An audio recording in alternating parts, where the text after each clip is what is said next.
আসসালামু আলাইকুম। প্রিয় চাকরি প্রত্যাশী ভাই ও বোন, আশা করি আপনারা সকলে ভালো আছেন, সুস্থ আছেন।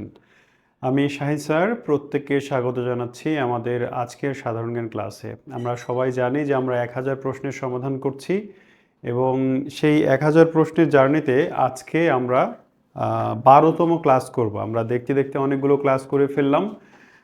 আপনারা জানাবেন কে কোথা থেকে আছেন, শুরু থেকে আছেন কিনা, নতুনভাবে কেউ জয়েন করলে সেটা জানাবেন।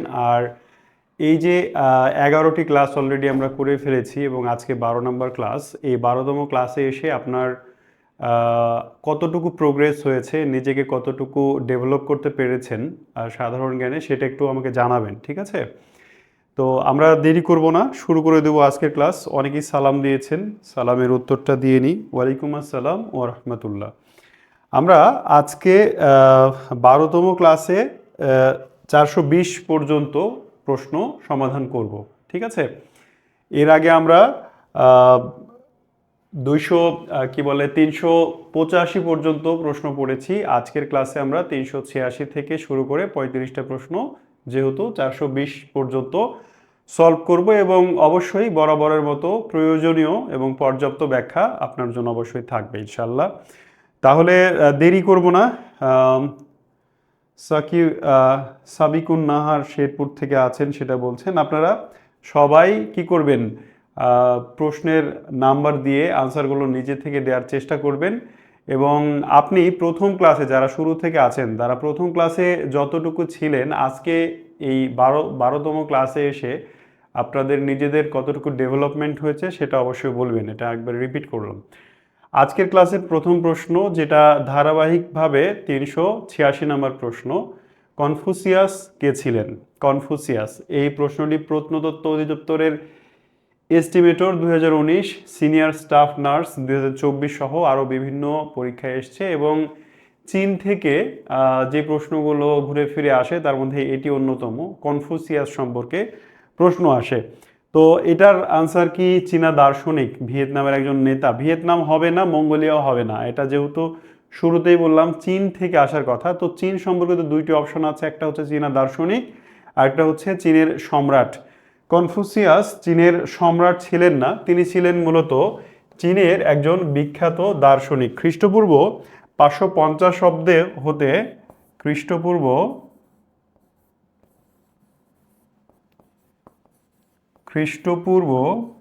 550 অব্দে তার জন্ম এবং 479 পর্যন্ত তিনি জীবিত ছিলেন। খ্রিস্টপূর্ব 550 সালে তার জন্ম এবং 479 সালে তিনি মৃত্যুবরণ করেন। যীশু খ্রিস্টের জন্মের 550 বছর আগে তার জন্ম হয় এবং 479 বছর আগে তার মৃত্যু হয়। কার? যীশু খ্রিস্টের জন্ম। একে আমরা বলি খ্রিস্টপূর্বাব্দ। যারা সাধারণ জ্ঞান পড়ছেন তাদের অবশ্যই খ্রিস্টাব্দ এবং খ্রিস্টপূর্বাব্দ, এডি এবং বিসি এ সম্পর্কে ক্লিয়ার একটা ধারণা থাকা উচিত। বিশেষ করে যারা ইতিহাসের চ্যাপ্টার যখন পড়তে যাবেন তখন কিন্তু এরকম মানে কথা আসবে, খ্রিস্টপূর্ব আর খ্রিস্টাব্দ, খ্রিস্টপূর্বাব্দ আর খ্রিস্টাব্দ। পরের প্রশ্নে যাব আমরা। আজকের ক্লাসের দ্বিতীয় প্রশ্ন, মহাস্থানগড় কোন নদীর তীরবর্তী? বাংলাদেশের সবচাইতে প্রাচীন নগরী, বাংলাদেশের সবচেয়ে প্রাচীন নগরীকে আমরা বলি পুন্ড্র নগর। কি বলি? পুন্ড্র নগর।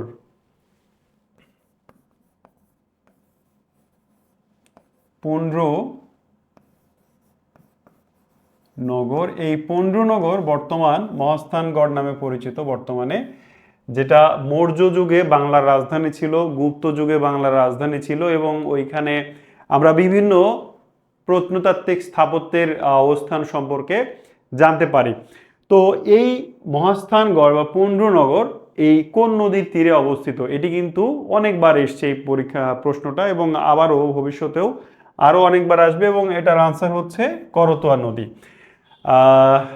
করতোয়া নদী বাংলাদেশের উত্তরবঙ্গের যে নদীগুলো আছে তার মধ্যে অন্যতম প্রধান মহানন্দা, তিস্তা, করতোয়া, তারপরে হচ্ছে এই যে উত্তরবঙ্গের যে নদীগুলো আছে আত্রাই, এদের মধ্যে অন্যতম একটি প্রসিদ্ধ নদী হচ্ছে করতোয়া। এবং আপনারা যখন সভ্যতার ইতিহাস পড়তে যাবেন তখন দেখবেন যে সভ্যতাগুলো গড়ে উঠেছিল অধিকাংশ নদী কেন্দ্রিক। বাংলাদেশ সহ বিশ্বের বিভিন্ন শহরগুলো দেখবেন, শহরগুলো গড়ে ওঠে নদীর তীরবর্তী, কারণ একসময় যাতায়াতের সবচেয়ে সহজ মাধ্যম ছিল নৌপথ। তো এভাবে এজন্যই যেমন ঢাকা বুড়িগঙ্গা নদীর তীরে অবস্থিত, খুলনা রূপসা নদীর তীরে অবস্থিত, রাজশাহী পদ্মা নদীর তীরে অবস্থিত, খুলনা পদ্মা নদীর তীরে অবস্থিত, এরকম বাংলাদেশের বড় বড় শহর সবগুলোই বিভিন্ন নদীর তীরে অবস্থিত। তো প্রাচীনকালে যখন পুন্ড্র নগর তৈরি হয় মৌর্য আমলে, তখন তারা আজকের মতো করতোয়া, মরা করতোয়া ছিল না, এই করতোয়া ছিল আরো উত্তাল, আরো প্রশস্ত, আরো পানি প্রবাহী। তো এই নদীর তীরে পুন্ড্রনগর গড়ে উঠেছিল, যেটা বর্তমানে মহাস্থানগড়ে অবস্থিত। তৃতীয় প্রশ্ন, ইরানের কবি হাফিজের সাথে পত্রালাপ হয়েছিল বাংলার কোন সুলতানের? 24তম বিসিএস সহ আরো অন্যান্য পরীক্ষায় এসছে। ইরানের বিখ্যাত কবি যিনি হাফিজ, এই হাফিজের সঙ্গে বাংলার একজন সুলতান তার চিঠি আদান প্রদান হয়েছিল। যদিও ব্যাপারটা এখন হয়তো মামুলি মনে হতে পারে যে একটা কবির সঙ্গে একটা দেশের সুলতানের বা শাসকের কনভারসেশন হয়েছে, চিঠি আদান প্রদান হয়েছে, তো এটা আসলে এমন কি আহামরি বিষয়? ওই সময়ের প্রেক্ষাপটে এটা কিন্তু অনেক বড় বিষয়। যখন সুলতানরা, যখন শাসকরা, ওই সময়ে মধ্যযুগীয় যারা শাসক ছিলেন, ইভেন আধুনিক যুগেও সেটা দেখা যায় না যদিও প্রকটভাবে, মানে মানে প্র্যাকটিক্যালি, কিন্তু আমি যেটা বলছি সাম্রাজ্যবাদী নীতি, যে যুদ্ধ করা, রাষ্ট্র টিকিয়ে রাখা, রাজ্যের সীমানা বাড়ানো, অন্য রাজ্যকে আক্রমণ করা, এই সময় যখন এইগুলোতেই ব্যস্ত থাকতেন শাসকরা, তখন বাংলার একজন সুলতান, তিনি তার সাহিত্য প্রেম, তার কাব্যপ্রেম অনেক বেশি ছিল। সেটাই প্রমাণিত হয় বাংলা সাহিত্যে। যা আপনারা যখন বাংলা সাহিত্যের ইতিহাস পড়বেন, দেখবেন বাংলা সাহিত্যে রোমান্টিক প্রণয় উপাখ্যান, মানুষকে নিয়ে যে সাহিত্য রচনা হতে পারে, দেবদেবীর বাইরে, স্রষ্টার বাইরে মানুষকে নিয়ে সাহিত্য রচিত হতে পারে, এটা কিন্তু প্রথম দেখিয়েছিলেন মুসলিম সাহিত্যিকরাই। শুরুটা হয়েছিল রোমান্টিক প্রণয় উপাখ্যান শাহ মোহাম্মদ সগিরের মাধ্যমে, তাই না? এটা হয়তো আপনারা বাংলা সাহিত্যের ইতিহাসে পড়েছেন। এখন এই যে বাংলা সাহিত্যের কথা কেন বলছি, সুলতান গিয়াসুদ্দিন আজম শাহ এটার সঠিক উত্তর।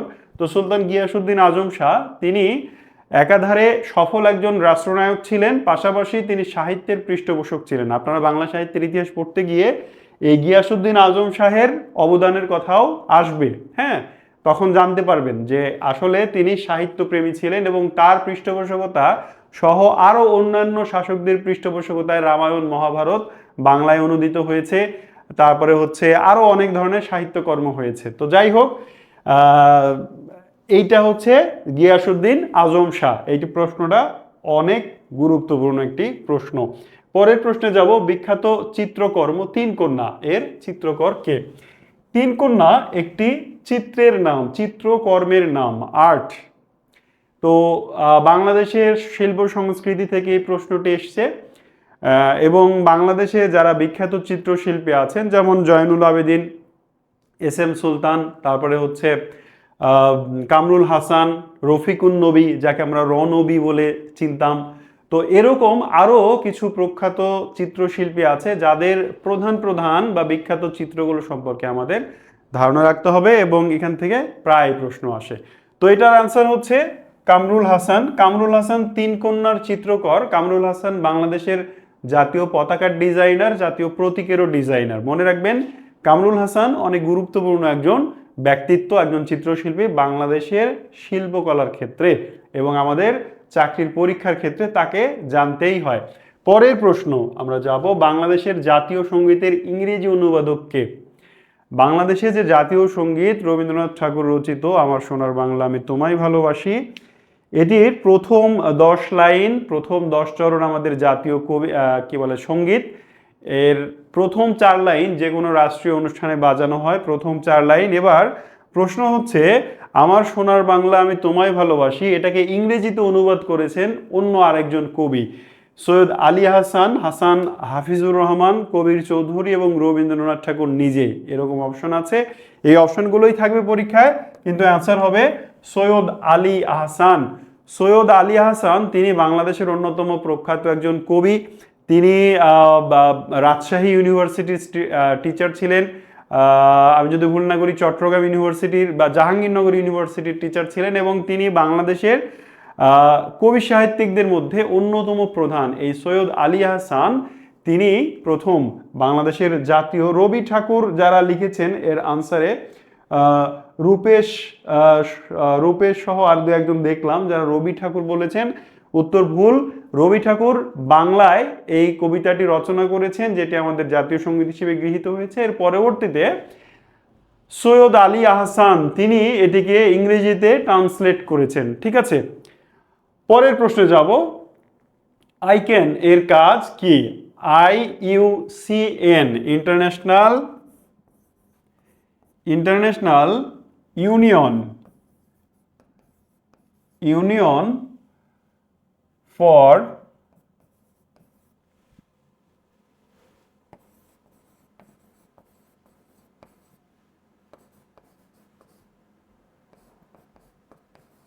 Conservation of nature.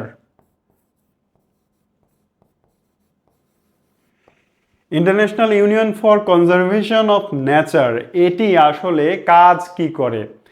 এটির আনসার হচ্ছে প্রাকৃতিক সম্পদ, বিশ্বব্যাপী প্রাকৃতিক সম্পদ সংরক্ষণ করাই এর কাজ, IUCN। ঠিক আছে, তো বিশ্বব্যাপী প্রাকৃতিক সম্পদ কি?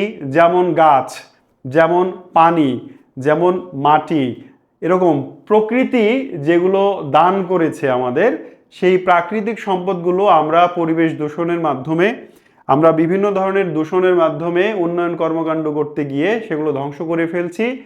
তো এই সংগঠন যেটি করে, আমাদের দূষণের হাত থেকে, আমাদের দখলের হাত থেকে, আমাদের আগ্রাসনের হাত থেকে এই প্রাকৃতিক সম্পদগুলোকে রক্ষা করার চেষ্টা করে। এবং এজন্যে এই প্রতিষ্ঠান কিন্তু 2024 সালে, আমি যদি ভুল না করে থাকি, 2024 সালে বা তার কিছু আগে, এই সালটা আমার ভুল হতে পারে, এরা নোবেল পুরস্কার পেয়েছিল। তো নোবেল তো আস্তে আস্তে পুরাতন হয়ে যায়, সাল চেঞ্জ হলে নোবেল চেঞ্জ হয়ে যায়। তো এটা গুরুত্বপূর্ণ না, গুরুত্বপূর্ণ হচ্ছে এটার কাজ কি, এটাই হচ্ছে সবচেয়ে গুরুত্বপূর্ণ। এটা তাহলে প্রাকৃতিক সম্পদ সংরক্ষণ করে। আমরা পরের প্রশ্নে যাব। আপনারা অনেকেই প্রত্যেকটা প্রশ্নেরই সঠিক উত্তর দিচ্ছেন, আমি দেখছি মাঝে মধ্যেই। আপনারা উত্তর দিতে থাকেন এবং শেষে গিয়ে হিসেব করে জানাবেন যে কতগুলো সঠিক অ্যান্সার আপনি দিতে পেরেছেন। 392 নম্বর প্রশ্ন, বাংলাদেশ পরিবেশ নীতি প্রণয়ন করা হয় কত সালে? বাংলাদেশে, এই যে এটাও পরিবেশ সংক্রান্ত একটা প্রশ্ন, পরিবেশ সংরক্ষণ করার জন্য আপনি নির্দ্বিধায়, আপনি নির্বিচারে গাছ কাটতে পারবেন কিনা, আপনি পরিবেশের ক্ষতি কিরূপ করতে পারবেন, অথবা আপনি একটি গাছ কাটলে আপনাকে কয়টি গাছ লাগাইতে হবে, অথবা আপনি যদি পরিবেশ ধ্বংস করেন তাহলে আপনার শাস্তি কি হবে, ইত্যাদি রূপরেখা তৈরি করে বিস্তারিত বর্ণনা করে বাংলাদেশ পরিবেশ নীতি তৈরি করা হয় 1992 সালে। ঠিক আছে, বাংলাদেশে আরেকটি সংগঠন আছে বেলা, তাদের প্রচেষ্টায় এই পরিবেশ নীতি প্রণীত হয়। বাংলাদেশ সরকার 1992 সালে পরিবেশ নীতি প্রণয়ন করেন। ঠিক আছে, এটা অত্যন্ত গুরুত্বপূর্ণ একটা প্রশ্ন। দেখেন, চাকরির পরীক্ষায় যে টপিকগুলো থেকে ঘুরে ফিরে প্রশ্ন আসে তার মধ্যে হচ্ছে জাতীয় আন্তর্জাতিক পরিবেশগত ইস্যু, পরিবেশ সংরক্ষণ, পরিবেশ সংক্রান্ত বিভিন্ন চুক্তি, প্রোটোকল, বিভিন্ন সংস্থা, সংগঠন, এগুলো ভালো করে জানতে হবে। আচ্ছা, পরের প্রশ্ন, লোহিত সাগর কোন দুটি মহাদেশকে আলাদা করেছে? লোহিত সাগর, একটু কল্পনা করেন, ম্যাপটা চিন্তা করেন। লোহিত সাগর, এরকম একটা সমুদ্র আছে, এটা হচ্ছে ইউরোপ, উপরের দিকে ইউরোপ, মাঝখানে আরেকটা সমুদ্র আছে, এইখানে একটা মহাদেশ আছে, এই মহাদেশের নাম হচ্ছে আফ্রিকা।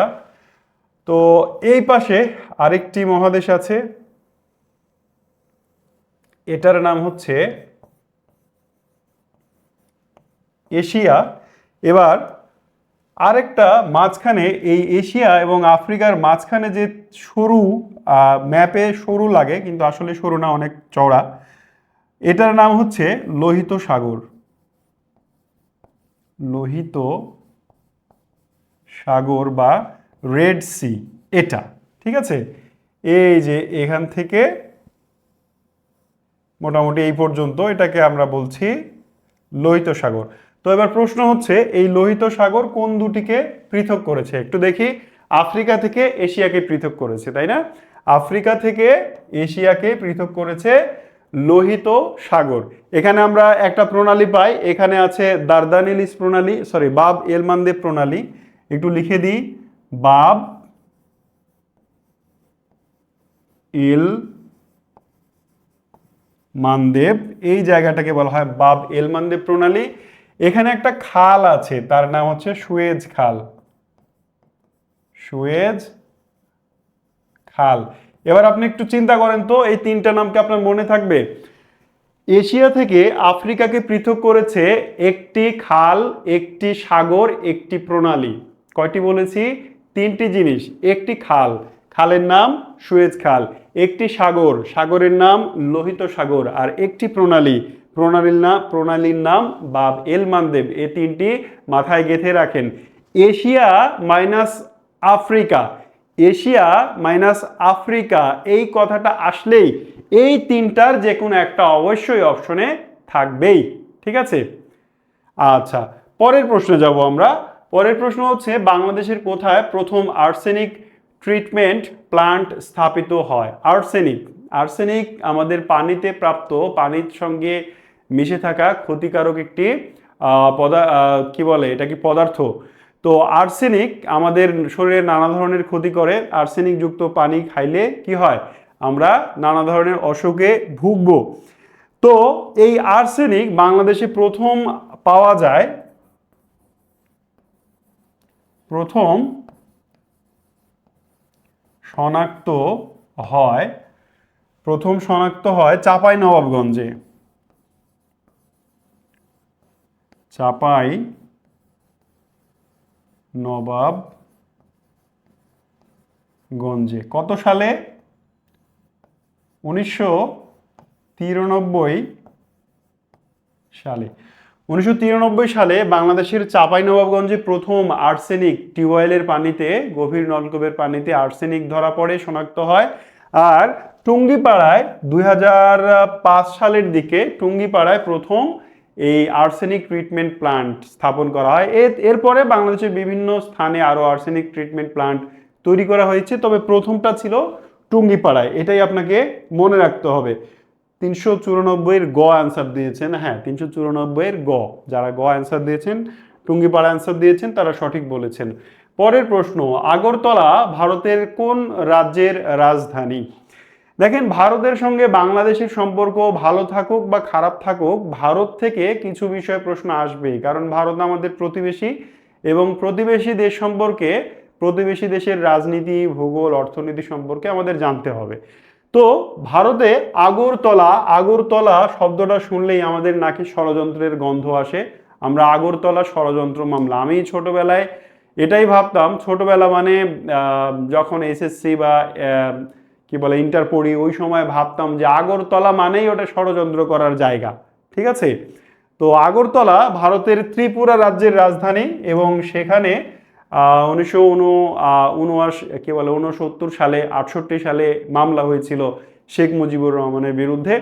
তো এই জন্যে আমাদের কাছে এই জায়গাটার নাম অত্যন্ত পরিচিত এবং এজন্যেই আগরতলার নাম শুনলে আমরা একটা ষড়যন্ত্রের গন্ধ পাই।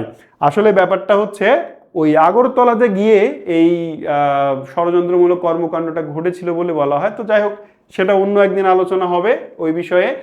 আমরা এখন দেখব যে আগরতলা ভারতের ত্রিপুরা রাজ্যের রাজধানী। এবার যদি বলা হয় পশ্চিমবঙ্গের রাজধানী কোথায়, তাহলে কি নিশ্চয়ই পারবেন তো, তাই না? পশ্চিমবঙ্গের রাজধানী হচ্ছে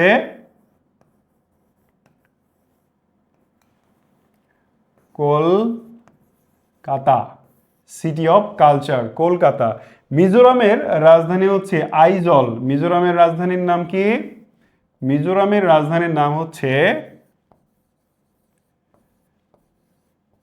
আইজল। ঠিক আছে?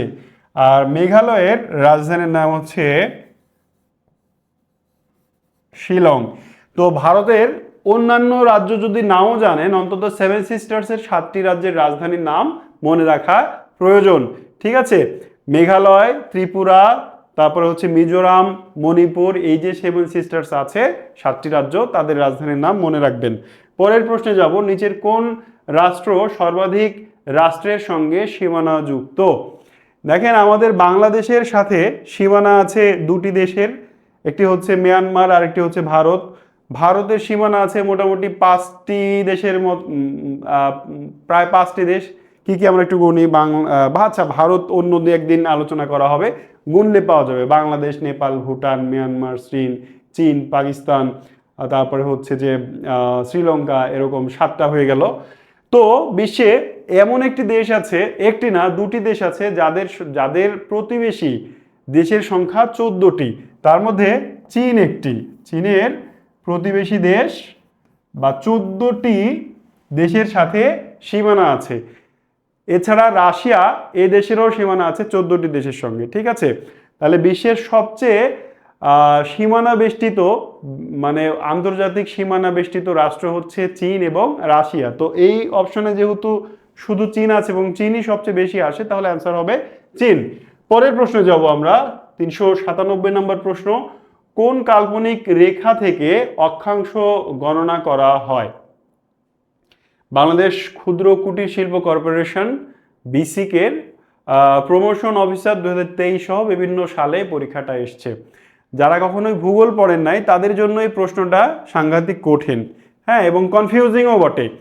কারণ এখানে কর্কটকান্তি, বিষুব রেখা, মকরকান্তি, মূল, মধ্যরেখা, 4টা রেখার নাম আছে এবং 4টি রেখাই কিন্তু মানে অত্যন্ত ইম্পর্টেন্ট রেখা পৃথিবীর বিভিন্ন স্থান নির্ণয় বা মান নির্ণয়ের ক্ষেত্রে।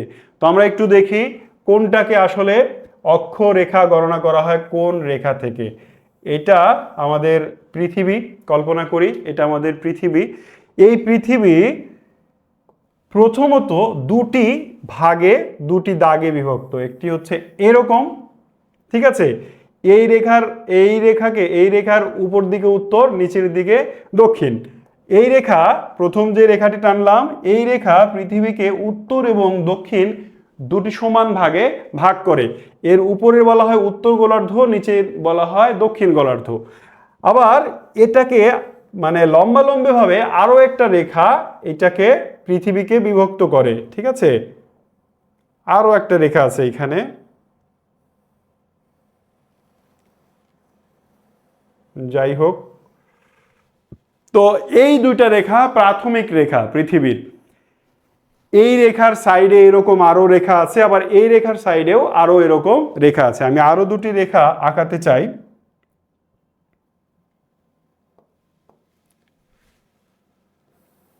এইখানে একটা রেখা, এইখানে একটা রেখা, ঠিক আছে। তো এইটার মান, সব রেখাগুলোর মান আমি দিই। এইটার মান হচ্ছে 0 ডিগ্রি, এইটার মান হচ্ছে, এটা উত্তর দিকে,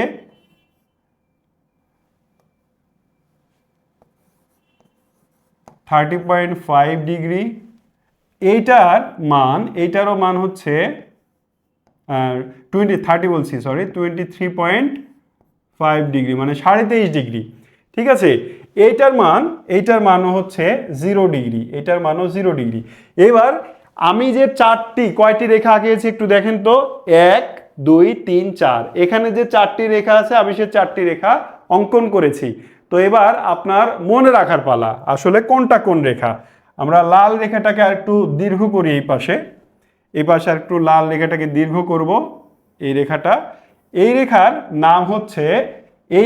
নাম হচ্ছে বিষুব রেখা। তাহলে আমাদের অ্যান্সার হচ্ছে বিষুব রেখা। কোন কাল্পনিক রেখা থেকে অক্ষাংশ গণনা করা হয়?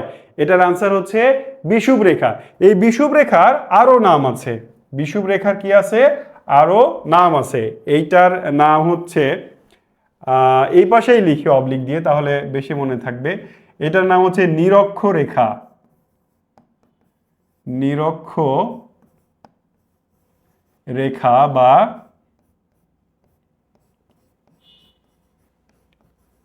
ইকুয়েটর। নিরক্ষ রেখা বা ইকুয়েটর। তাহলে এই যে লাল রেখাটা, এই লাল রেখাটার 3টা নাম পাচ্ছি। একটা নাম হচ্ছে বিষুব রেখা, আরেকটা নাম হচ্ছে নিরক্ষ রেখা। এটা আপনার সবচেয়ে মনে রাখা সহজ। নিরক্ষ রেখার দুই পাশের রেখাগুলোকে বলা হয় অক্ষরেখা। যেমন এটা একটা অক্ষরেখা, এটা একটা অক্ষরেখা, এরকম এগুলো অক্ষরেখা।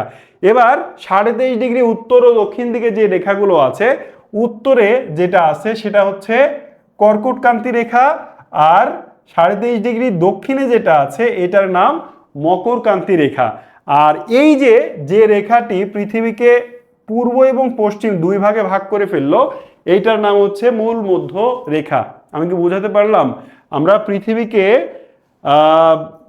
চিন্তা করে 4টা রেখা আঁকালাম, ঠিক আছে? 4টা রেখা, আমি এই রেখাগুলো মুছে দিই, সবই তো মুছে গেল। যাই হোক, আমি আরেকবার আসলে আঁকি। এটা একটা ছিল, এটা হচ্ছে মূল মধ্যরেখা, এটার নাম কি? মূল মধ্যরেখা। আর যেটা লাল ছিল, লাল যেটা ছিল এইটা ছিল আমাদের বিষুবরেখা বা নিরক্ষরেখা বা ইকুয়েটর। আর 23.5 ডিগ্রি উত্তর এবং দক্ষিণে যেটি ছিল, 23.5 ডিগ্রি উত্তর এটা আছে, আর 23.5 ডিগ্রি উত্তর, এটা 23.5 ডিগ্রি দক্ষিণ। এই দুটার রেখার নাম, এটা হচ্ছে কর্কটক্রান্তি, এটা হচ্ছে মকরক্রান্তি, এটা হচ্ছে মূল মধ্যরেখা। তাহলে আপাতত খাতায় যাদের মনে থাকে না তারা খাতায় এটা আঁকিয়ে একটু ভালো করে নামটা লিখে রাখবেন, মানটাও লিখে রাখবেন। পরের প্রশ্নে যাব, এখানে অনেক সময় নিয়ে নিলাম। গ্রিনহাউস গ্যাসের কোন গ্যাস বর্তমানে বৃদ্ধি পাচ্ছে না? গ্রিনহাউস গ্যাস বলতে কি কি গ্যাস বোঝায় সেটা আমরা আরেকটা ক্লাসে পড়েছি, তাই না? তো আজকের প্রশ্ন হচ্ছে গ্রিনহাউস গ্যাসের মধ্যে যেমন কার্বন ডাই অক্সাইড, এটাও কিন্তু মানে 4টা, এখানে যে 4টা গ্যাসের নাম আমরা প্রধানত দেখতে পাচ্ছি এগুলো সবই গ্রিনহাউস গ্যাস, এগুলোকে বলা হয় carbon die oxide, methane CFC, আবার নাইট্রাস অক্সাইড সিএফসি মানে ক্লোরোফ্লোরো কার্বন। তো বর্তমানে সিএফসি আসলে বৃদ্ধি পাচ্ছে না। এর কারণ হচ্ছে 1987 সালে একটি চুক্তি স্বাক্ষরিত হয় যার নাম হচ্ছে মন্ট্রিল প্রোটোকল।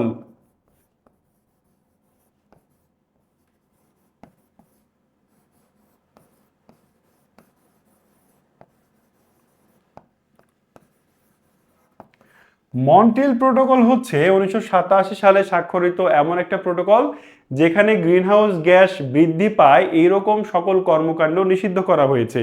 যেমন উদাহরণ দিই, আমাদের বাসায় যেগুলো ফ্রিজ আছে, এসি আছে, এই ফ্রিজ এবং এসি এখান থেকে ঠান্ডা বাতাস কেমনে বের হয় জানেন? একটা গ্যাসের কারণে, যার নাম হচ্ছে ফ্রেয়ন। ফ্রেয়ন নামক একটি গ্যাস ফ্রিজ এবং এসির কম্প্রেসারে ব্যবহার করা হতো, যে গ্যাসটি এই এসি এবং রেফ্রিজারেটরে ঠান্ডার শীতলতার সৃষ্টি করে। তো এই ফ্রেয়ন এটি কিন্তু একটি গ্রিনহাউস গ্যাস, এখান থেকে গ্রিনহাউস ইফেক্ট তৈরি হয়। এবার মন্ট্রিল প্রোটোকলে অনেকগুলো কথা বলা হয়েছে, তার মধ্যে একটা বলা হয়েছে যে ফ্রেয়ন ব্যবহার করা যাবে না। সো টেট্রোফ্লোরো এরকম একটা গ্যাসের নাম আছে।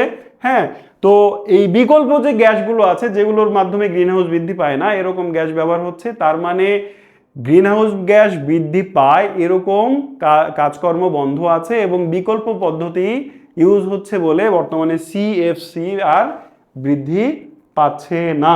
ঠিক আছে, এটা মনে রাখতে হবে। পরেরটা হচ্ছে বিশ্বব্যাপী নিচের কোন অর্থনৈতিক খাত থেকে সবচাইতে বেশি গ্রিনহাউস গ্যাস নির্গত হয়?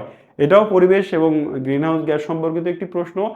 এই যে গ্রিনহাউস গ্যাস, মন্ট্রিল প্রোটোকল আমি একটু আগে বললাম সিএফসি বৃদ্ধি পাচ্ছে না, কিন্তু গ্রিনহাউসের অন্যান্য যে গ্যাস, গ্রিনহাউস তো অনেকগুলো গ্যাস নিয়ে গ্রিনহাউস গ্যাস আমরা বলি, তাই না? তো তার মধ্যে শুধু সিএফসিটা মোটামুটি নিয়ন্ত্রণে এসেছে, বাদবাকি যে গ্যাসগুলো আছে গ্রিনহাউসের সেগুলো কিন্তু এখনো কন্টিনিউয়াস প্রডিউস হচ্ছেই এবং আমাদের পরিবেশকে ক্ষতির মুখে ঠেলে দিচ্ছেই।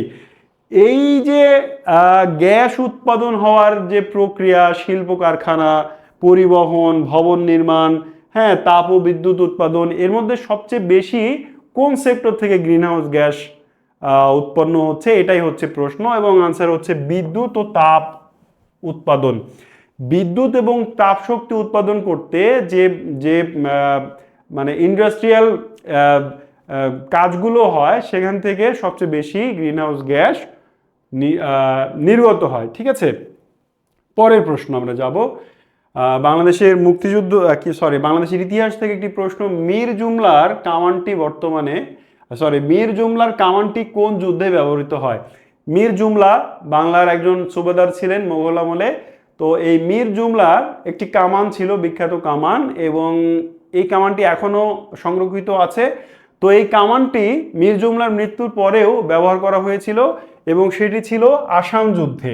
ঠিক আছে, আসাম যুদ্ধে 1671 সালের দিকে, সালটি ছিল 1671 সালে আসামে যে যুদ্ধ হয়, আসাম যুদ্ধ বলে পরিচিত, সেখানে মীর জুমলার কামানটি ব্যবহৃত হয়েছিল। পরের প্রশ্নে যাব। আপনারা তো সঠিক উত্তর দিচ্ছেন, তাই না? কি অবস্থা আপনাদের? আপনারা বিদ্যুৎ ও তাপ উৎপাদন এখানে আছেন, আসাম যুদ্ধ, আল মামুন খান বলছেন। অনেকেই সঠিক উত্তর দিয়েছেন, অনেক অনেক ধন্যবাদ, অনেক সঠিক উত্তর দিচ্ছেন। পরের প্রশ্নটা ইতিহাস থেকেই, যে বাংলায় ফরাজি আন্দোলনের উদ্যোক্তা কে ছিলেন? দেখেন, ব্রিটিশ আমলে যতগুলো আন্দোলন আছে, আমি যখন বেসিক ক্লাস করাবো আপনাদের, তখন এটা ডিটেইল আপনি বুঝতে পারবেন যে ব্রিটিশ আমলের যে আন্দোলনগুলো আছে সেগুলো কিন্তু সবগুলোই ব্রিটিশদের বিরুদ্ধে আন্দোলন ছিল না। কতগুলো ছিল সংস্কার আন্দোলন। ব্রিটিশদের বিরুদ্ধে, মানে ব্রিটিশ সময়ের আন্দোলনকে আমরা প্রধানত দুটি ভাগে ভাগ করতে পারি। একটি হচ্ছে ব্রিটিশদের বিরুদ্ধে আন্দোলন, যেমন ফকির সন্ন্যাসী বিদ্রোহ, যেমন তিতুমিরের বিদ্রোহ, যেমন সিপাহী বিপ্লব, এগুলো হচ্ছে ব্রিটিশদের বিরুদ্ধে আন্দোলন। আবার কিছু ছিল সংস্কার আন্দোলন, যেমন স্যার সৈয়দ আহমদ খানের আলীগড় আন্দোলন, তারপরে হচ্ছে এই ফরাজি আন্দোলন, তারপরে হচ্ছে মোহামেডান লিটারেরি সোসাইটির যে আন্দোলন, এটা সতীদাহ প্রথা বিরুদ্ধে আন্দোলন। তো এগুলো হচ্ছে সংস্কারমূলক আন্দোলন। তো একটা আন্দোলন আছে, আমি কয় ভাগে ভাগ করলাম আন্দোলনকে? দুই ভাগে। একটা হচ্ছে ব্রিটিশদের বিরুদ্ধে আন্দোলন, আর একটা হচ্ছে সংস্কার আন্দোলন। তো একটাই আন্দোলনের নাম আমরা জানতে পারি ব্রিটিশদের বিরুদ্ধে, যেটি শুরু হয়েছিল সংস্কার আন্দোলন হিসেবে, কিন্তু একসময় সেটি ব্রিটিশ বিরোধী আন্দোলনে রূপ নিয়েছিল এবং সেটির নাম ছিল ফরাজি আন্দোলন। হাজী শরীয়তুল্লাহ, ফরিদপুরে জন্মগ্রহণকারী হাজী শরীয়তুল্লাহ, তিনি দেখলেন এই বাংলার যে ভারতের যে মুসলমান, এদের সাংঘাতিক দুরবস্থা। একটু ব্যাখ্যা করি বিষয়টা আপনার কাছে। যখন পলাশী যুদ্ধ, বক্সারের যুদ্ধ, এই দুই তিনটা যুদ্ধের মাধ্যমে যখন ব্রিটিশরা এদেশের শাসন ক্ষমতা দখল করে নেয়, তখন তারা কাদের কাছ থেকে শাসন ক্ষমতা দখল করেছিল? মুসলমানদের কাছ থেকে। এই জন্য স্বাভাবিকভাবেই মুসলমানরা ব্রিটিশদের দেখতে পারতো না, তাদের সাহায্য সহযোগিতা করতো না এবং ইংরেজ শিক্ষা গ্রহণ করেনি। তো ইংরেজি শিক্ষা গ্রহণ মুসলমানরা না করার আরেকটা কারণ হচ্ছে, আমাদের ওই সময়ে যারা ধর্মীয় নেতৃবৃন্দ ছিলেন, আলেম ওলামা ছিলেন, তারা বিষয়টা ভুল বুঝেছেন এবং তারা এরকম ফতোয়াও জারি করেছিলেন বলে জানা যায় যে ইংরেজি শিক্ষা গ্রহণ করা হারাম বা ইত্যাদি। এই জন্যে মুসলমানরা আস্তে আস্তে ব্রিটিশ শাসনে দুর্বল হয়ে পড়ে, অবহেলিত হয়ে পড়ে এবং একসময় তাদের অবস্থা এতই শোচনীয় হয়ে পড়ে যে মুসলমানরা নিজেদের ধর্মীয় আচার অনুষ্ঠানও ঠিকভাবে পালন করতো না, ফরজ সালাত আদায় করতো না, রোজা থাকতো না। এরই প্রেক্ষিতে হাজী শরীয়তুল্লাহ ভাবলেন যে বেটা, তোরা তো শিক্ষা গ্রহণ করিসনি, অন্তত নামাজ কালাম তো পড়বি, মানে আল্লাহ যে ফরজ যে বিধানগুলো দিয়েছে এগুলো তো পালন করবি। তোরা যদি নিজেদের ধর্মের ফরজগুলোই আদায় না করিস, তাহলে তোরা কেমন মুসলমান, আর তোদের উন্নতি হবে কিভাবে? এই জন্যে হাজী শরীয়তুল্লাহ আন্দোলন শুরু করেছিলেন যে ফরজ অন্তত আদায় করতে হবে, মানে ফরজ 5 ওয়াক্ত সালাত পড়তে হবে, ফরজ রমজানের রোজা রাখতে হবে, হজ জাকাত তো দূরেরই কথা, কারো তো টাকা পয়সা তেমন নাই, তো ফরজগুলো আদায় করার মানে ভিত্তিতেই ফরাজি আন্দোলন শুরু হয়েছিল। এরপরে হাজী শরীয়তুল্লাহ যখন 1840 সালে মারা যান, তখন এই আন্দোলনের দিতে শুরু করেন, নেতৃত্ব হাতে গ্রহণ করেন তার ছেলে দুদু মিয়া। এই দুদু মিয়া এই ধর্মীয় সংস্কার আন্দোলনকে ব্রিটিশ বিরোধী আন্দোলনে পরিণত করেন। তিনি বলেন, জমিন থেকে খাজনা আদায় আল্লাহর আইনের পরিপন্থী। তার মানে তিনি সরাসরি ব্রিটিশদের মুখে আঘাত করেছিলেন। ব্রিটিশরা এদের শাসনই করছে খাজনা আদায় করার জন্য, তো খাজনায় যদি দিতে নিষেধ করে তাহলে ব্রিটিশরা তো সেটা শুনবে না। এই জন্যই ব্রিটিশদের সঙ্গে তার বিরোধ বাধে। অনেক কথা বললাম এই প্রশ্নে। পরের প্রশ্ন, বাংলাদেশের ক্ষুদ্র নৃগোষ্ঠী থেকে মারমা উপজাতি কোন পাহাড়ের পাদদেশে বসবাস করে? আগের ক্লাসে আমরা জেনেছিলাম যে মারমা উপজাতি বান্দরবানে বাস করে, তাই না? এর আগের ক্লাসে আমরা এরকম একটা সেম প্রশ্নই পেয়েছিলাম, কিন্তু সেম নয়, একই রকমের কিন্তু কাছাকাছি হলেও এক প্রশ্ন নয়। ঠিক আছে, আমি বলেছি যে আমরা কোনো প্রশ্ন রিপিট করব না এই 1000 প্রশ্নের মধ্যে। তো প্রশ্ন কিন্তু রিপিট হচ্ছে না, এটা একই রকম দেখতে, দুটি ভিন্ন প্রশ্ন। আগের প্রশ্নটা ছিল যে মারমারা কোথায় বসবাস করে, কোনো স্পেসিফিক জায়গার নাম ছিল না, শুধু জেলা বান্দরবান।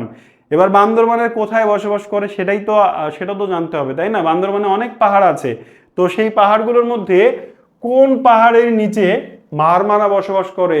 টু দ্য পয়েন্ট জিজ্ঞেস করলে আনসার দিতে হবে চিম্বুক পাহাড়। ঠিক আছে, চিম্বুক পাহাড়ের নিচে নীলমন সহ অনেকেই উত্তর দিয়েছেন চিম্বুক পাহাড়। ওকে, পরের প্রশ্ন, বাংলাদেশের শীতলতম জেলা কোনটি? বাংলাদেশের শীতলতম জেলা কোনটি? বাংলাদেশের শীতলতম জেলা হচ্ছে সিলেট, আর উষ্ণতম জেলা হচ্ছে নাটোর। নাটোর অপশনে না থাকলে কি হবে? রাজশাহী। আবার শীতলতম জেলা, এখানে যদি মৌলভীবাজার থাকতো, সিলেটের জায়গায় যদি মৌলভীবাজার থাকতো তাহলে মৌলভীবাজার অ্যান্সার হতো। ঠিক আছে, অপশন দেখে আপনাকে কিছু সিদ্ধান্ত পরিবর্তনও করতে হবে। তো এই অপশন অনুযায়ী বাংলাদেশের শীতলতম জেলা হচ্ছে সিলেট।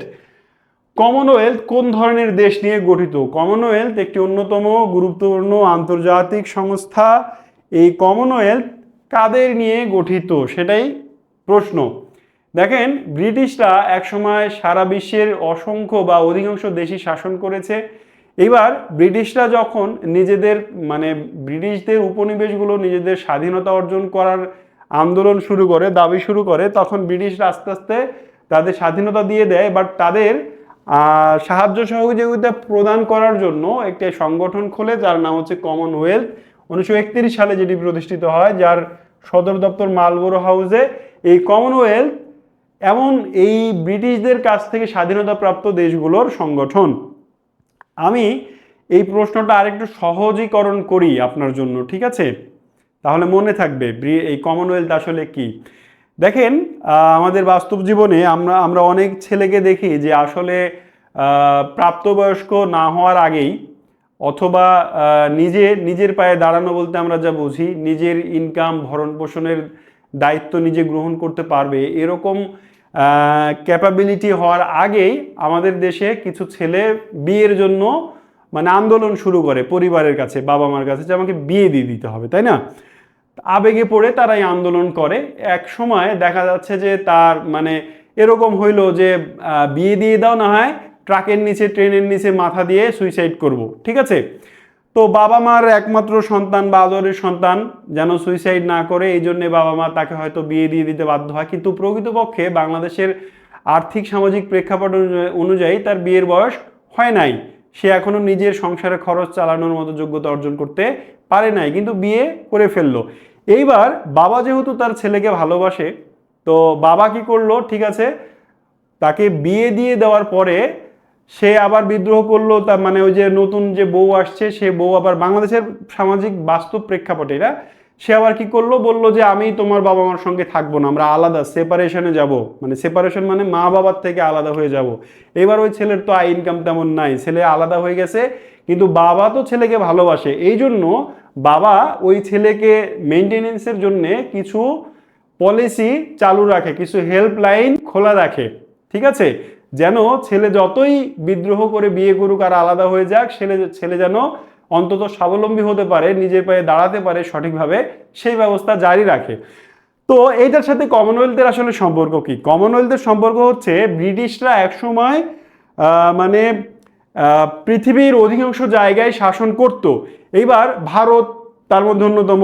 তো আমরাও তাদের বিরুদ্ধে আন্দোলন করেছি, স্বাধীন হতে চাই, এবং ব্রিটিশরা দেখলো ওই উদাহরণের সঙ্গে একটু আলাদা হবে এখানে। ব্রিটিশরা ভাবলো যে বেটা, তোদেরকে আমরা এত ভালোবাসি, তোরা তো শাসনের কিছুই জানিস না, তোরা তো মূর্খ, তোরা তো চাষা, তো তোরা তো শাসন করতে জানিস না, আমাদের কাছ থেকে তো স্বাধীনতা চাচ্ছিস, স্বাধীনতা দিয়ে দিলে তোরা তো দেশ চালাইতে পারবি না। তো ঠিক আছে, স্বাধীনতা যখন চাচ্ছিস, ওই যে বিয়ে যখন করতে যাচ্ছিস, বিয়ে দিয়ে দিলাম। এরাও বলছে স্বাধীনতা যখন চাচ্ছিস, স্বাধীনতা দিয়ে দিলাম, বাট তোরা তো শাসন করতে পারিস না, তো তোরা বাবা যেমন একটা হেল্পলাইন চালু রাখে মানে তার ছেলের জন্য, এবার ব্রিটিশরাও মানে তার উপনিবেশগুলোর জন্য যারা স্বাধীন হয়ে যাচ্ছে তাদের জন্য একটা হেল্পলাইন চালু রাখলো যে ঠিক আছে বেটা তোরা এই কমনওয়েলথের সদস্য হ, এই কমনওয়েলথের মাধ্যমে আমরা তোদেরকে রাজনৈতিক অর্থনৈতিক সাহায্য সহযোগিতা উপদেশ দিয়ে হেল্প করব যেন তুই সঠিকভাবে দেশ চালাতে পারিস। তো এই হচ্ছে কমনওয়েলথ। তো যারা মানে দাঁড়ালো একসময় ব্রিটিশ সাম্রাজ্যভুক্ত ছিল কিন্তু পরবর্তীতে স্বাধীন হয়েছে, তারা কমনওয়েলথের সদস্য, তাদেরই একটা সংগঠন কমনওয়েলথ। বর্তমানে 56টি সদস্য আছে এই সংগঠনের। এই হচ্ছে কমনওয়েলথ। ঠিক আছে, অনেক সময় নিলাম এখানে, পরের প্রশ্নগুলো আর একটু দ্রুত যাই। জাতিসংঘের কোন মহাসচিব বিমান দুর্ঘটনায় নিহত হয়েছিলেন? বিমান দুর্ঘটনায় নিহত হয়েছিলেন দ্য হেমারশোল্ড, জাতিসংঘের দ্বিতীয় মহাসচিব। জাতিসংঘের দ্বিতীয় জাতিসংঘের প্রথম মহাসচিব ছিলেন ট্রিক ভ্যালি, আর দ্বিতীয় মহাসচিব ছিলেন দ্য হেমারশোল্ড। তিনি বিমান দুর্ঘটনায় মৃত্যুবরণ করেছিলেন। এই প্রশ্নটি ঘুরে ফিরে আসে, মনে রাখতে হবে। পরের প্রশ্নে যাব। ডি ডে হিসেবে কবে উদযাপন করা হয়? ডি ডে দ্বিতীয় বিশ্বযুদ্ধ সংক্রান্ত একটি প্রশ্ন। দ্বিতীয় বিশ্বযুদ্ধে 6 জুন জার্মানির কাছ থেকে ফ্রান্স মুক্তি পেয়েছিল। জার্মানির নিকট হতে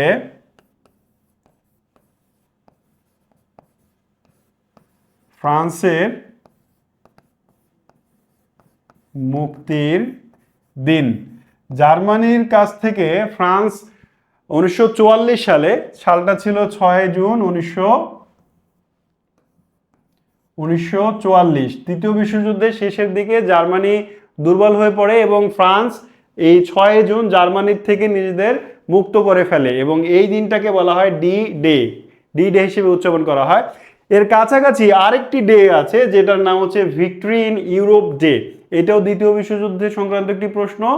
1945 সালটি ছিল 1945 সালের 8 মে জার্মানি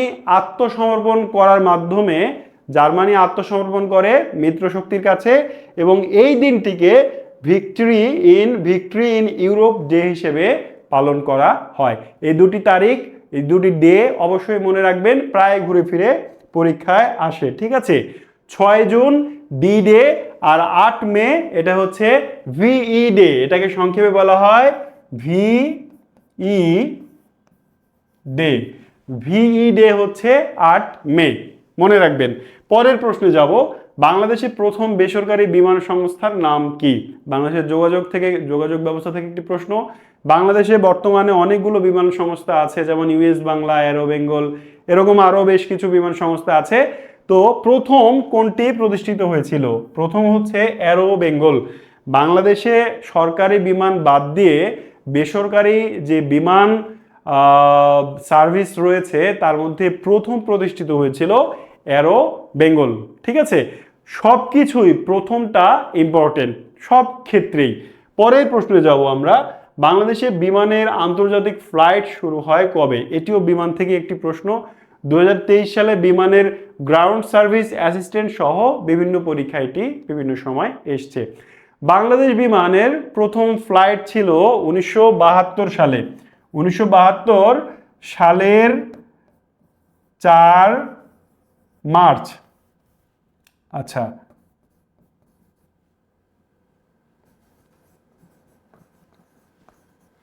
মার্চ, ঠিক আছে। 1972 সালের 4 মার্চ ঢাকা লন্ডন ঢাকা।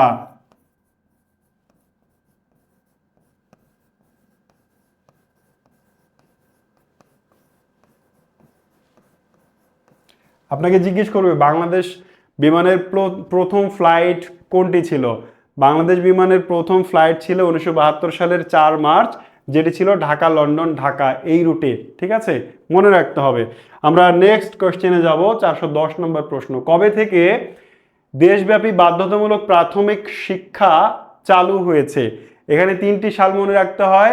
একটি হচ্ছে আইন প্রণয়ন হয়েছে কবে, তারপর হচ্ছে পাইলট প্রকল্প হিসেবে কবে শুরু হয়েছে, আর সারা দেশব্যাপী কবে শুরু হয়েছে। এই প্রশ্নটি আসলে সারা দেশব্যাপী বাধ্যতামূলক প্রাথমিক শিক্ষা চালু হয়েছিল কবে থেকে, এটি প্রশ্ন। এবং তারিখটি হচ্ছে, সালটি হচ্ছে 1993 সালে 1 জানুয়ারি। বাংলাদেশের সংবিধানের 17 নম্বর অনুচ্ছেদে বলা হয়েছে সরকার বাধ্যতামূলক প্রাথমিক শিক্ষার মানে ব্যবস্থা গ্রহণ করবে, চালু করবে। তারই আলোকে 1993 সালে সারা দেশব্যাপী এই আইনটি চালু হয়ে যায়। ঠিক আছে, পরের প্রশ্ন যাব আমরা। প্রাথমিক সহকারী শিক্ষক নিয়োগ কর্মকর্তা নিয়োগকর্তা কে? এই যে প্রাইমারি টিচার নিয়োগ হয় প্রত্যেক বছর, অনেক সংখ্যক মানুষ, অনেক সংখ্যক বেকারের কর্মসংস্থান হয়, প্রাইমারি টিচার নিয়োগ হয়, এই নিয়োগ দানকারী প্রতিষ্ঠানকে, যেমন বিসিএস ক্যাডার হয়, ক্যাডার নিয়োগ দেয় পিএসসি, এভাবে প্রত্যেকটা চাকরির নিয়োগ দানের আলাদা আলাদা মানে মালিক প্রতিষ্ঠান বা দায়িত্বপ্রাপ্ত মন্ত্রণালয় বা বিভাগ থাকে। তো এবার প্রশ্ন হচ্ছে প্রাথমিক শিক্ষকদের নিয়োগ কে দেয়? এটি প্রাথমিক বিদ্যালয়ের সহকারী শিক্ষক 2001, 2026 সহ বিভিন্ন সময়, মেইনলি প্রাইমারির প্রশ্নেই এটা বেশি আসে এবং এটার অ্যান্সার হচ্ছে প্রাথমিক শিক্ষা অধিদপ্তর।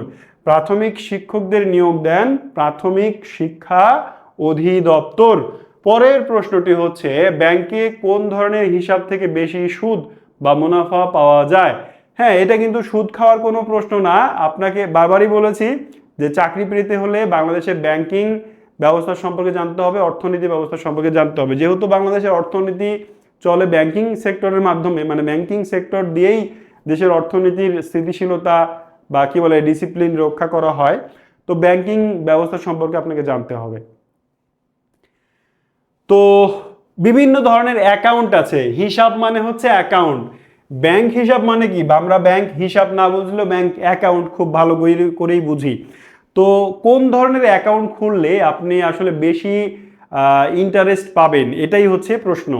এবং এটার আনসার হচ্ছে স্থায়ী হিসাব বা ফিক্সড ডিপোজিট। আমরা সংক্ষেপে যাকে বলি FDR।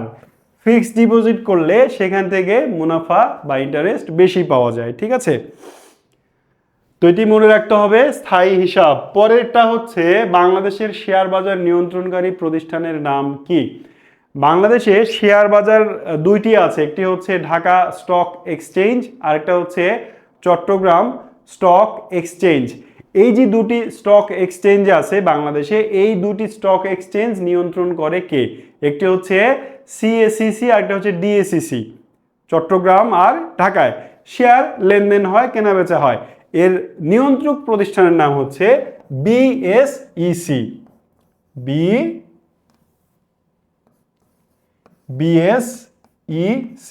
Bangladesh securities exchange commission, এর পূর্ণরূপ হচ্ছে Bangladesh securities exchange commission, BSEC। এরাই বাংলাদেশের শেয়ার বাজার নিয়ন্ত্রণ করে। পরের প্রশ্নে যাব, কোম্পানি যখন নিজের শেয়ার নিজেই ক্রয় করে তখন তাকে কি বলা হয়? এটা অর্থনীতি থেকে প্রশ্ন, বা মানে অর্থনীতি যে জানতে হবে সেটা তো বুঝতেই পারছেন। তো একটা কোম্পানি, মনে করেন বাংলাদেশের ABCD অথবা পৃথিবীর যে কোনো একটা কোম্পানি, তারা কি করে? শেয়ার কিন্তু বিক্রি করে। হ্যাঁ, কোম্পানি নিজের টাকা দিয়ে ব্যবসা কিন্তু করে না, নিজের সম্পূর্ণ টাকা দিয়ে ব্যবসা করে না। একটি কোম্পানি যখন বড় হয় তখন ইনভেস্টমেন্ট নেয়। আপনার 2 লাখ বা 10 লাখ বা 5 লাখ টাকা আছে, ওই টাকা দিয়ে আপনি নিজে ব্যবসা করতে পারবেন না, বাট একটা কোম্পানিকে সেই টাকাটা দিবেন আপনি, যে ভাই আমি আমার 10 লাখ টাকা তোমাকে দিলাম এবং এরপর তুমি তোমার এই বিজনেসের লাভ থেকে কত % আমাকে দিবা, লাভ লস যাই হোক দিতে হবে। তো এইটা হচ্ছে কোম্পানির শেয়ার কেনা। তখন ওই কোম্পানি আপনার টাকা নিয়ে ইনভেস্ট করে ব্যবসা করে বাড়ায় এবং আপনাকে লভ্যাংশ প্রদান করে। ঠিক আছে, এটাকে বলা হয় শেয়ার। তো যখন একটা কোম্পানি নিজেই নিজের শেয়ার ক্রয় করে তখন তাকে বলা হয় ট্রেজারি স্টক। ঠিক আছে, খুবই important question. Treasury stock, company যখন নিজেই নিজের শেয়ার কিনে তখন তাকে বলা হয়। 415 নম্বর প্রশ্ন, দেশে প্রথম বায়ু বিদ্যুৎ কেন্দ্র কোন জেলায় অবস্থিত? বাংলাদেশের বিদ্যুৎ বা সম্পদ চ্যাপ্টার থেকে একটি প্রশ্ন।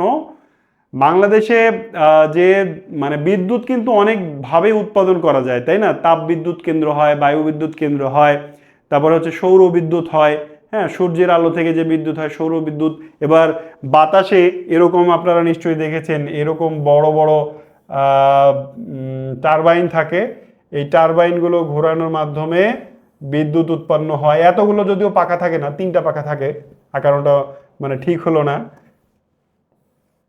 এরকম একটা মানে বড় অনেক উঁচু একটা টাওয়ার থাকে, সেখানে 3টি পাখা থাকে। এই পাখা যখন ঘুরে, টারবাইন যখন ঘুরে, তখন তার মাধ্যমে মানে যান্ত্রিক শক্তি বিদ্যুৎ শক্তিতে পরিণত হয়। তো এটাকে বলা হচ্ছে বায়ু বিদ্যুৎ, বাতাসের সাহায্যে ঘুরে বলে। তো প্রশ্ন হচ্ছে প্রথম বায়ু বিদ্যুৎ কেন্দ্র কোথায় নির্মিত হয়েছিল?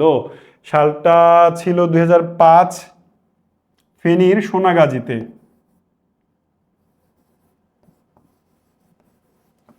ফেনীর সোনাগাজীতে 2005 সালে বাংলাদেশের প্রথম বায়ুবিদ্যুৎ কেন্দ্র স্থাপন করা হয়। বর্তমানে এটি কক্সবাজার, যারা আনসার দিয়েছেন তারা ভুল উত্তর দিয়েছেন, কক্সবাজার নয়, এটার আনসার ফেনী। প্রথম যখন এই শব্দটা দেখবেন প্রশ্নে খেয়াল করতে হবে, প্রশ্নে কি বলছে। বলছে বাংলাদেশের প্রথম বায়ুবিদ্যুৎ কেন্দ্র কোন জেলায় অবস্থিত। এখানে যদি বলতো প্রথম বাণিজ্যিক, এখানে যদি বলতো প্রথম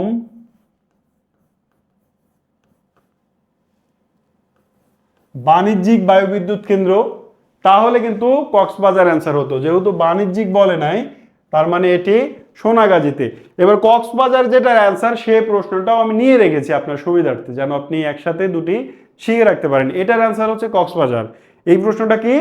এই প্রশ্নটা হচ্ছে বাংলাদেশের সর্ববৃহৎ, বাংলাদেশের সর্ববৃহৎ, এই সর্ববৃহতের জায়গায় যদি তাহলে থাকতো প্রথম বাণিজ্যিক, এই প্রশ্নটা এখানে লিখে দিই, প্রথম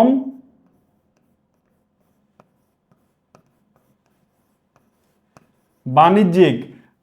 বাংলাদেশে, এখানে তো মাত্রা হবে না, যাই হোক, বাংলাদেশে প্রথম বাণিজ্যিক বায়ুবিদ্যুৎ কেন্দ্র কোনটি অথবা সর্ববৃহৎ বায়ুবিদ্যুৎ কেন্দ্র কোনটি, তখন এর আনসার হবে কক্সবাজার।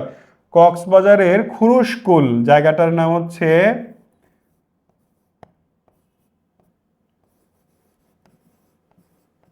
খুরুশকুল। খুরুশকুল নামক জায়গায় 60 মেগাওয়াট বিদ্যুৎ উৎপাদন ক্ষমতা সম্পন্ন বাংলাদেশের সর্ববৃহৎ বায়ুবিদ্যুৎ কেন্দ্রটি কক্সবাজারে অবস্থিত।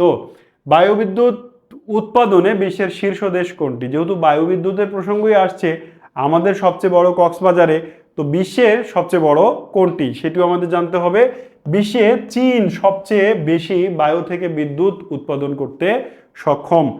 চীনে সবচেয়ে বড় বায়ুবিদ্যুৎ কেন্দ্র আছে, বিশ্বের শীর্ষ বায়ুবিদ্যুৎ উৎপাদনকারী দেশ হচ্ছে চীন, এটি মনে রাখতে হবে।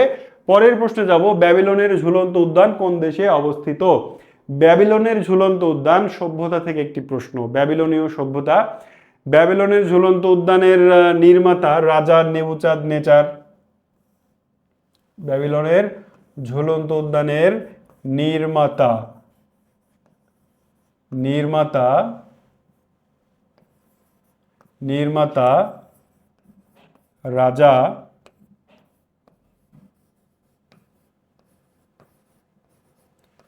নেবুচাঁদ নেজার, এবং এটি বর্তমানে ইরাকে অবস্থিত। ঠিক আছে, বর্তমানে ইরাকে ব্যাবিলনের ঝুলন্ত উদ্যান অবস্থিত। ঝুলন্ত উদ্যান মানে ব্যাপারটা এরকম না যে উদ্যানটা বা বাগান, উদ্যান মানে কি বাগান, বাগানটা ঝুলেছিল, ব্যাপারটা এমন না। তবে ওই সময়ের স্থাপত্য শৈলী অনুযায়ী এমনভাবে তৈরি ছিল যে ঐতিহাসিকরা মনে করেন যেটি দেখলে মনে হতো আকাশ থেকে যেন একখণ্ড ঝুলে থাকা বাগান। ঠিক আছে, নির্মাণ শৈলীটা এমন ছিল। পরের প্রশ্ন, বিখ্যাত যুদ্ধক্ষেত্র ওয়াটারলু কোন দেশে অবস্থিত? ওয়াটারলু যুদ্ধক্ষেত্র, ওয়াটারলু যুদ্ধ কার সাথে কার হয়? ওয়াটারলু যুদ্ধ হয়েছিল নেপোলিয়নের সঙ্গে ডিউক অফ ওয়েলিংটনের। ফ্রান্সের নেপোলিয়নের সঙ্গে ডিউক অফ ওয়েলিংটন, ব্রিটেনের একজন সেনাপতি ডিউক অফ ওয়েলিংটন, তার যুদ্ধ হয়েছিল ওয়াটারলুর যুদ্ধ। 1500 সালটা আমি মনে ভুলে গেলাম। ওয়াটারলু যুদ্ধ কবে হয়েছিল? আপনাদের কারো জানা থাকলে একটু কমেন্টে জানান। তো ওয়াটারলু যুদ্ধক্ষেত্র কোথায় অবস্থিত সেটি হচ্ছে প্রশ্ন, এটির আনসার হচ্ছে বেলজিয়াম। ওয়াটারলু যুদ্ধক্ষেত্র বেলজিয়ামে অবস্থিত। আপনাকে প্রশ্ন করেছি ওয়াটারলু যুদ্ধ কত সালে হয়েছিল, কারো জানা আছে কি? জানা থাকলে একটু জানান, আমি কমেন্ট দেখছি আপনাদের।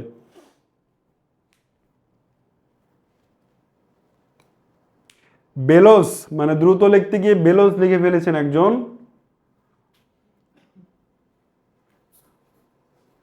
বেলজিয়াম, বেলজিয়াম প্রায় সবাই। 1815 সালে, আমি 1500 বলে ফেলছিলাম, 1815 সালে। অনেক ধন্যবাদ, মামুন খান জানিয়েছেন 1815 সাল। তাহলে 1815 সালে এই বেলজিয়ামের ওয়াটারলু নামক জায়গায় যুদ্ধ হয়েছিল দুজন বিখ্যাত সেনাপতির। একজনের নাম ছিল নেপোলিয়ান বোনাপার্ট, আরেকজনের নাম ছিল Duke of Wellington. Duke of Wellington ছিলেন ব্রিটেনের একজন সেনাপতি।